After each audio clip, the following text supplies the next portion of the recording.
Fourth question பாருங்க. Arivalagan is 30 years younger to his father.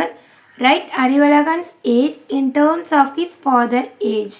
அதாவது என்ன சொல்றாங்கன்னா Arivalagan is 30 years younger to his father. ஃபாதரை விட எத்தனை வயசு சின்னவங்களா இருக்காங்க? 30 years சின்னவங்களா இருக்காங்க அறிவழகன். ஓகேவா? இப்போ வந்து Arivazhagan is 30 years younger to his father. ஃபாதரோட ஏஜ் நம்மளுக்கு கொடுக்கல. ஸோ என்ன பண்ணலாம்? ஃபஸ்ட்டு ஃபாதர்ஸ் ஏஜ் நம்ம கொடுக்கலையா? நம்ம அன்னோன் தெரியாத அன்னோன் வழியாக என்ன பண்ணிக்கலாம்? வேரியபிள்ஸ் A to Z ஏதோ லெட்டர் எடுத்துக்கலாம். நான் என்னென்னு எடுத்துக்கிறேன்? எக்ஸ்ன்னு நான் எடுத்துக்கிறேன். இப்போ என்னது? ஃபாதர் ஏஜை விட அறிவழகன் ஏஜ் எப்படி இருக்கான்? 30 years எங்கரா இருக்கு. எங்கன்னா என்ன பண்ணணும்? மைனஸ் பண்ணணும்.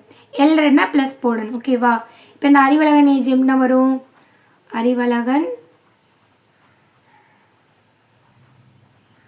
அறிவழகன்ஸ் ஏஜ்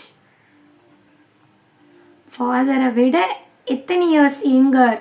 ஃபாதரை விட எங்கர்னா மைனஸ் 30 years எங்கரா இருக்காங்க. ஓகேவா? இதுதான் கொஸ்டின் கேட்குறாங்க. Right Arivazhagan's age in terms of his father age.